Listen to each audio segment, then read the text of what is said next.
تم میرے اور میرے بندوں کے درمیان میں شہید بننا۔ توجہ صاحبان، جس دن دنیا میرا انکار کر دے، میری حکومت کا انکار کر دے، میری سلطنت کا انکار کر دے، میری مالکیت کا انکار کر دے، مجھے مالک الملک ہونے کا انکار کر دے، اس دن تم میرے شہید بننا۔ تمہیں میں نے شہید بننے کے لیے بنایا ہے، تم میرے گواہ بننا۔ توجہ ہے نا صاحبان؟ اب میں لفظوں کے قریب آ رہا ہوں۔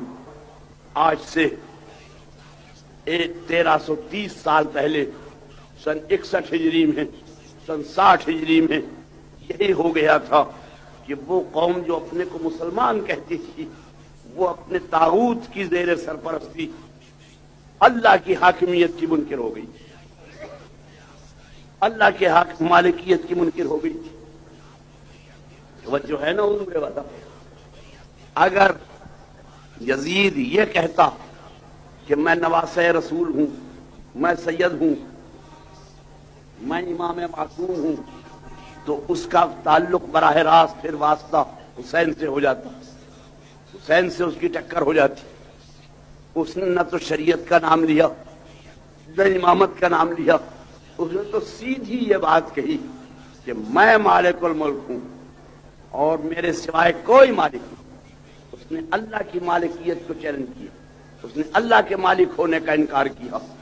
اللہ نے کہا کوئی ہے ایسا بندہ جو میرے مالک ہونے کو ثابت کرے؟ یزید میرے مالک ہونے کا منکر ہو گیا، کوئی ہے جو میرے مالک ہونے کو ثابت کرے؟ اب اللہ نے استقرار حق کا مقدمہ قائم کر دیا۔ اللہ کہتا ہے میں مالک، یزید کہتا ہے میں مالک۔ کربلا کی زمین عدالت بنی۔ توجہ ہے نا صاحبان؟ یزید اپنے مالک ہونے کے گواہ لے آیا۔ یہ 30-40 ہزار فوجیں، یہ خزانے، یہ اسلحہ، یہ جاہ و حشم، یہ اس کے مالک ہونے کے گواہ تھے۔ اللہ نے آواز دی ہے بھری دنیا میں کوئی جو میرے مالک الملک ہونے کی گواہی دے؟ آج پتا چلا ہم نے تمہیں بنایا ہے تاکہ تم شہید بنو، گواہی دو۔ اور کون گواہی دیتا؟ کس نے گواہی دینی تھی؟ جوانان جنت کا سردار اٹھا، خداوندہ کیا مجال کسی کی جو میرے ہوتے تیری مالکیت کو ختم کر دے۔ میں جا رہا ہوں تیری گواہی دینے کے لیے۔ بس صاحبان ذوق، اہل زبانان امروہا اور اس باغ کے علم و فضل سے سیراب ہونے والوں، اس لفظ کے لیے سب کچھ کہا تھا۔ حسین مدینے سے روانہ ہو گئے۔ قبلہ کہاں جا رہے ہو؟ کہ کربلا۔ کیوں جا رہے ہو؟ قتل ہونے کے لیے کہ نہیں؟ کسی کو مارنے کے لیے کہ نہیں؟ کوئی ملک چھیننے کے لیے کہ نہیں؟ کوئی مرنے کے لیے کہ نہیں؟ آخر جا کیوں رہے ہو؟ مقصد کیا ہے کہ تمہیں نہیں معلوم؟ اللہ کی مالکیت خطرے میں پڑ گئی ہے، کربلا میں مقدمہ ہو گیا ہے۔ میں جا رہا ہوں کربلا شہادت کے لیے۔ بس یہ لفظ کہنا تھا آپ سے۔ حسین کربلا میں کیوں جا رہے ہو؟ شہادت کے لیے۔ میں جا رہا ہوں کربلا میں شہادت کے لیے۔ اب سمجھ میں آیا شہادت کا مفہوم کیا ہے؟ دنیا کی کسی لغت میں نہیں لکھا ہوا کہ شہادت کے معنی قتل ہونا ہے۔ حسین کربلا جا رہے تھے شہادت کے لیے، اور شہادت میں جتنی دستاویزیں ضروری تھی سب ساتھ لے لی۔ جو اپنے گھر میں ضروری کاغذ تھے وہ بھی لے لیے، جو باہر کے ضروری کاغذ تھے وہ بھی لے لیے۔ کربلا میں جا کے شہادت کے لیے بیٹھا، 7ویں تک مثل کو ترتیب دیتا رہا۔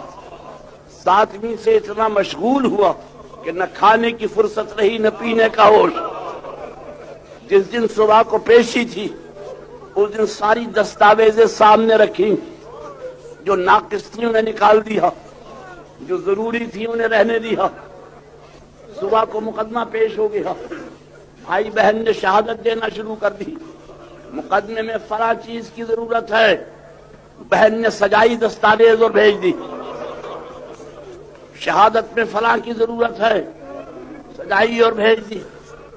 اور میرے محترم سامعین، جب پوری 71 گواہیاں ہو گئیں، اللہ مقدمہ جیت گیا۔ اور گواہ گھر میں آیا، بہن زینب میری 71 گواہیاں مقبول ہو گئی، میری ہر شہادت منظور ہو گئی، کسی کے بدلے دمبا نہیں آیا۔ پھر اب کیا چاہتے حسین کہ اب میں اپنی اس شہادتوں کی قیمت لینے جا رہا ہوں اللہ کے پاس، مگر خالی ہاتھ جاتے ہوئے شرم آتی ہے، کوئی شے ہے جو ذرا لے جاؤں نظر کے لیے؟ زینب نے کہا حسین میرے پاس تو 2 ہیرے تھے جو میں دے چکی۔ لیلا نے کہا میرا شب چراغ تھا جو کام آ گیا۔ قاسم کی ماں نے کہا میرا زمرد تھا جو کام آ گیا۔ کیا بھرے گھر میں کوئی ہیرا نہیں جو اب میں نظر کے لیے لے جاؤں؟ کونے میں سے رباب کی آواز آئی، حسین ایک چھوٹا سا نیلم کا دانہ ہے۔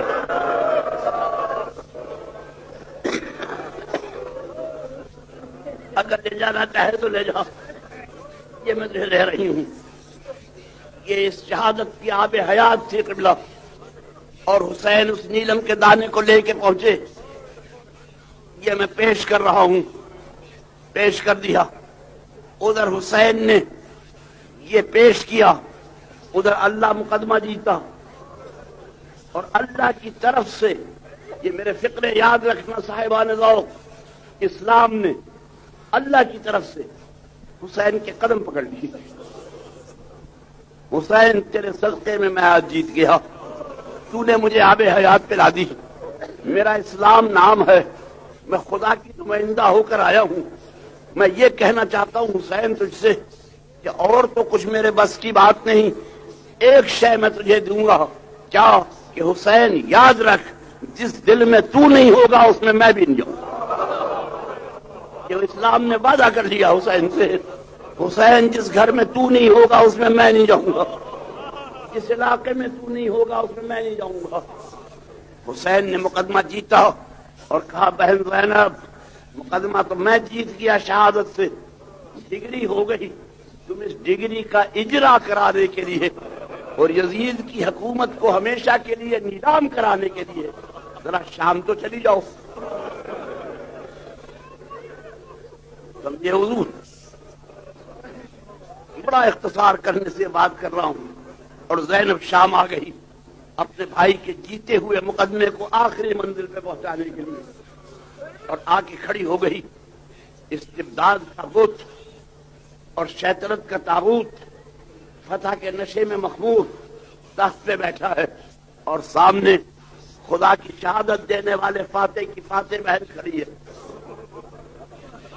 جب تک یزید کی طرف سے حملہ نہ ہوا علی کی بیٹی چپ کھڑی رہی۔ حملے میں پہل کرنا اس خاندان کا کام نہیں، اور جب ادھر سے جنگ شروع ہو گئی پہلا حملہ ہوا یزید کی طرف سے یہ کہ بتاؤ ان قیدیوں میں فاطمہ کی بیٹی کون سی ہے۔ یہ پہلا حملہ تھا یزید کی طرف سے۔ اس نے کہا فاطمہ کی بیٹی کون سی ہے، حملہ ہو گیا۔ اب ادھر جواب ملا، جواب کیا ملا؟ وہ ہمارے آزاد کردہ غلاموں کے ذلیل بچے، خبردار اس نجس زبان سے میری ماں کا نام نہ لینا۔ درباری حیران ہو گئے، ایک قیدی بے کس خاتون کیا کہہ رہی ہے اتنے بڑے شہنشاہ سے؟ درباری تو حیران تھے۔ ادھر دور کونے میں رسول کا صحابی بیٹھا تھا، ابو برزہ اسلمی، 125 برس کا سن، آنکھوں سے نابینا بڈھا۔ اس نے اپنے برابر والے جوان سے پوچھا بھائی میری تو آنکھیں جاتی رہیں، یہ آواز جو میں نے ابھی سنی یہ علی کہاں سے آ گئی؟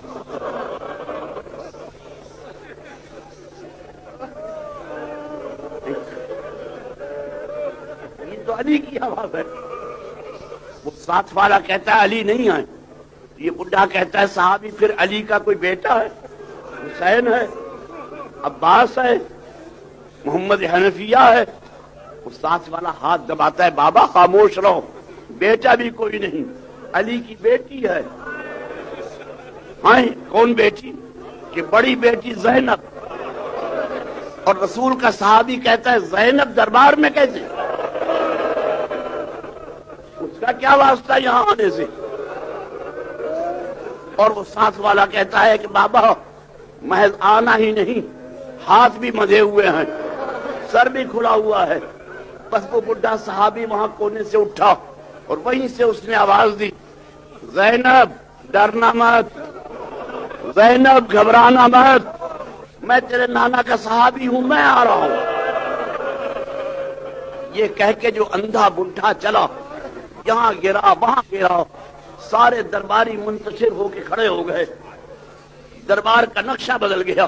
جب دیکھا کہ سب کھڑے ہو گئے 7-8 ہزار آدمی، تو بی بی ذرا بلند جگہ کھڑی ہوئی اور پوری شاندار آواز سے علی کی بیٹی نے کہا، دربار والو میری بات سنو۔ لوگوں پہ سناٹا چھا گیا، قبلہ یہ شہادت ہو رہی تھی، اس لیے پیدا کیا تھا اللہ نے۔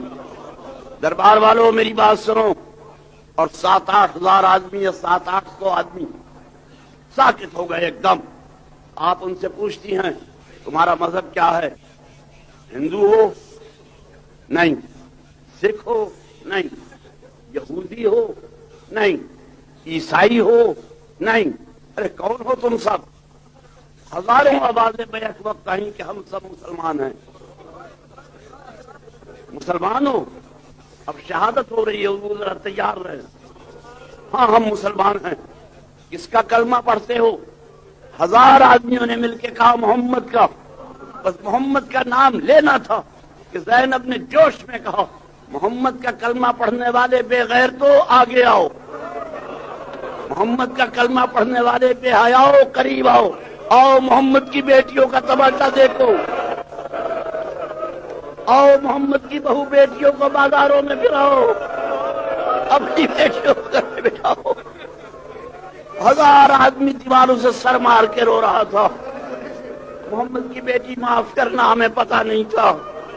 اور میں نے کربلا مولا میں قبلہ مولا کی زری کے سامنے یہ فقرہ کہا تھا کہ مولا اگر قرآن کا نازل ہونا بند نہ ہو جاتا تو زینب کے اس خطبے کے بعد آج یہ آیت نازل ہوتی، الیوم اکملت لکم دینکم۔ آج دین مکمل ہو رہا ہے، آج دین کامل ہو رہا ہے۔